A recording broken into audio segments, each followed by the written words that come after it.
Evet arkadaşlar, Amarok bitti. Abimiz Niğde'den geldi. Ömer abi arabayı gördü, beğenmedi.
Evet, bir aracımızın da sonuna geldik. Niğde'den Ömer abimiz bizi takip ediyormuş. Sağ olsun. Yaptığımız işleri görmüş, beğenmiş, geldik, konuştuk. Buradan da Ömer abimize, ailesine çok selamlar olsun. Babasına da, babasıyla da görüntülü telefonda konuştuk. Çok güzel, çok iyi insanlar. Kalbi güzel olanın arabası da güzel oluyor. Bizim müşterilerimizin çok şükür hepsinin kalbi temiz, kendileri iyi. Arabaları da hepsinin dipçik gibi, mermi gibi, Sovyet mermisi gibi araba çıkıyor hepsine elhamdülillah. Arabamız, kısa anlatmam gerekirse şimdi ön koruma, arka koruma olarak saymayacağım. Arabamıza profesyonel Dobinsons profesyonel yükseltme kiti yaptık. 8 santim coilover'lı, yükseltip alçaltılabilir ama bu eğirli gibi değil. Anahtarla beraber yükseltip alçaltılabiliyor. Şu anda en yüksek seviyesinde, en konforlu seviyesinde bıraktık. Ekstra bu arabaya 37, 13,5, 22 jant lastik taktık. Bunu normal Dobinsons'la beraber takabilirdik ama bizim aracımız biraz yüksek olsun diye bu arabaya 8 santimde ekstra kupa yükseltme yaptık. Kupa yükseltmede de şöyle Ahmetciğim, şimdi biz bunu anlatıyoruz. Şimdi herkes bu konuda fikir sahibi sorsan ama şimdi bu arabanın kupa yükseltme tabii ki de hani çok ekstrem kupa yükseltmeler arabalara zararlı. Doğru. Ama şimdi biz buna 8 santim kupa yükseltme yaptığımız zaman turbo hortumu, interkol hortumu, şanzıman zinciri bunların hepsine bakıyoruz ve kasıntılı olan fren hortumları olsun, kasıntılı olan ne var ise bunları alıyoruz, uzatıyoruz. Uzattığımız zaman da hiçbir sorun olmuyor. İkincisi, şimdi bu arabanın altında 265, 65, 18 fabrikasyon verileri var lastikte. Şimdi kalkıyorsun bu arabaya 37-44 jant lastik takıyorsun. Zaten bu arabanın konforunu bozan bu kadar büyük jant lastiktir. Lakin şu anda bu arabada Dobinsons kit olduğu için arabanın sürüşü, konforu, gideri çok güzel, çok keyifli bir araba haline geldi. Çok arabayı yaparken de mutlu bir şekilde yaptık. Çok beğendik. Testlerini yaptık, sürüşlerini yaptık. Hiçbir sıkıntısı yok. Arızaları vardı. Çarpışma önleyici, radar, adaptasyon. Bunlardan hepsini sildik. Tertemiz. Arabada çalışmayan, arızalı hiçbir şey yoktur. Vallahi anlatacak olduğum çok bir şey yok. Aracın rengi gayet kendi rengi zaten güzeldi. Buna biz biraz patlatalım diye mavi renk bir detay verdik. Mavi jantlar. Bunu da araç sahibi Ömer abiyle beraber 2 tane jant koyduk önlü arkalı. Abi hangisi olsun dedik. O da beraber fikir alışverişi yaparak mavi de karar kıldık ki gerçekten güzel oldu. Lazerli ledlerimiz, mum vizörümüz, ön korumamız, vincimiz bunların hepsi tamamen çok güzel bir şekilde montajını yaptık. Prokans salıncaklarımız, makas küpemiz bunların hepsi takıldı. Zaten fotoğraflardan, videolardan görünüyor. Başka anlatacak olduğum şu anda bir şey yok. Hayırlı uğurlu olsun Ömer abiye. Allah utandırmasın. İnşallah arabasını güle güle kullansın. Bizi unutmasın. Bize her zaman gelsin.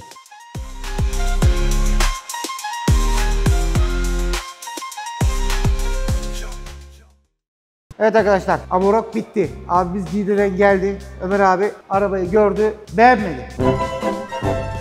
Beğenmedin değil mi abi arabayı? Arabayı beğendim. Beğendin mi arabayı? Beğendim. Bir şey beğenmedin ya. Her şey 10 numara. Bir şey var ya, bir şey var. Var. Vardır. Araba. Vardır bir şeyler. Bulamıyorum. Bulamamış bak, beğenmediği hiçbir şey yokmuş.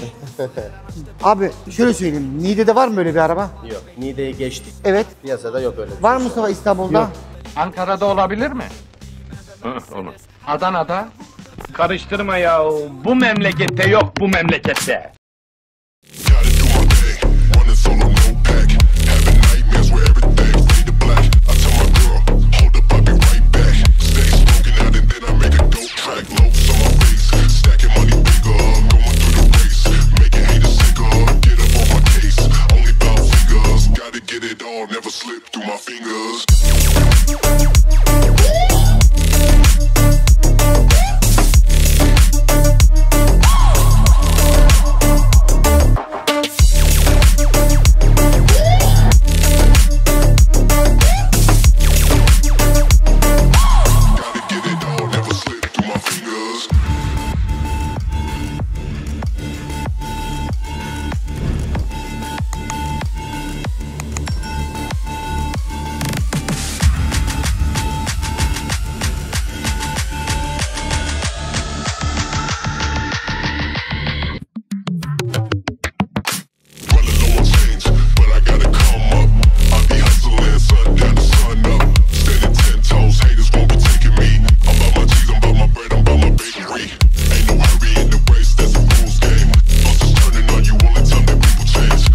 Yok abi. İstanbul'da da yok. Zaten arabayı siz de göreceksiniz. Evet, biz arabamızı şimdi teslim ediyoruz. Mustafa ile Ömer abim neler konuşacak? Siz konuşun, ben bir yere gidip geleceğim ya.